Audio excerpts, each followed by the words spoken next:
I always get really excited when I get to share nutrition tips with you guys, and I think you're especially gonna love these ones because they're gonna help you improve your meal and snack choices and just boost healthy eating and nutrition all around. Now, some of these tips you might have heard of before. Some of them, though, are going to be completely new. At least I hope so. So let's dive in.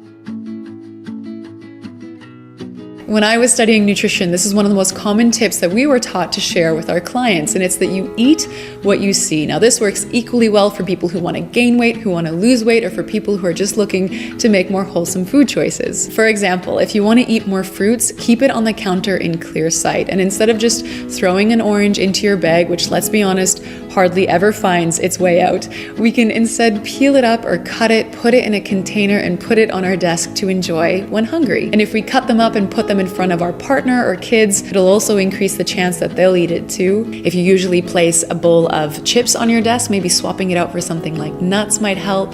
And when you open your pantry and chocolate is the first thing you see, chances are that's what you're gonna reach for. So maybe try shifting it to the side or behind some of the dried fruit or trail mix. This isn't to say that that food is forbidden, it just means we're less likely to impulsively reach for it if it's out of sight.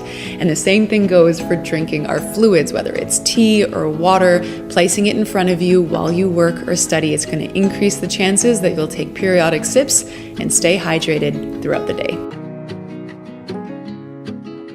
Carrots and celery are awesome carrying devices for our favorite dips and sauces, but if you've ever tried to cut them up ahead of time to store in the fridge, you might have noticed that they lose their crunch and sometimes they get this slimy film. So there is a way to avoid that, and it's just to store them in a glass container or jar with some water. It helps the veggies stay crisp and fresh, and they store in the fridge for a longer time. Just change out the water every couple of days or so, and keep in mind that the carrots will keep longer than the celery. Now, I know some people might be worried about cutting up their veggies ahead of time because you feel you might lose some nutrients. Now, there are 3 factors that can cause nutrient loss, and that is heat, oxygen, and light. In this case, there's no exposure to heat or light, just oxygen. And the nutrient that's most easily affected by this is vitamin C and sometimes vitamin E. But what you don't lose are all the other incredible nutrients like fiber, some of the B vitamins, minerals, and many more. So long story short, the benefit of eating pre-cut veggies, even with a little less vitamin C, it far outweighs not eating the veggies at all or reaching for less wholesome, convenient foods instead. This next one is a tip that my mom actually recently taught me. I go through a lot of nut butters, peanut butter and almond butter especially, and as nutrient dense as they already are, there's something we can actually do to pump up the nutrition a little bit more. And how we can do that is with seeds. Seeds offer a unique combination of phytonutrients and antioxidants that have a whole bunch of health benefits. So I take a full jar of peanut butter, I empty out about 1/3 of it, I store that away to enjoy later, and to the large jar I add a couple spoonfuls of some seeds. And you can use whatever you have on hand. I use sunflower seeds, hemp seeds, coarsely ground flax seeds, chia seeds, lightly toasted sesame seeds, and pumpkin seeds. I then give it a mix and store it in the fridge. You can add it to oatmeal or spread it on toast. It just makes for a colorful and nutrient-packed addition to any meal. And if you can't tolerate nut butters, you can still make the seed mix alone and use it in the same way, like add it to smoothies or parfaits. I feel like it also makes the foods just look so much more vibrant.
We're approaching the holidays, a time when we all indulge a little bit more often than we usually do, and I think that's absolutely wonderful.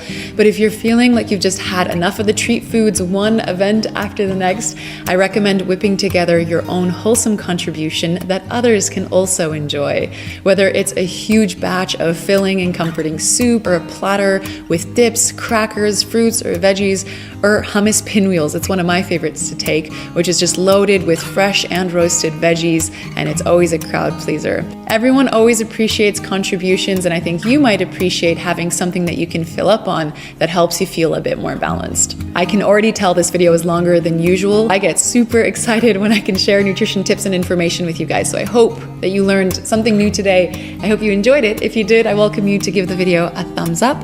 And I think that's it. Sending you guys a lot of cozy holiday vibes and feelings. Hope you have an amazing time with friends and family in the coming weeks. Thanks a lot for watching. Pickled Limes signing off. We'll see you in the next video.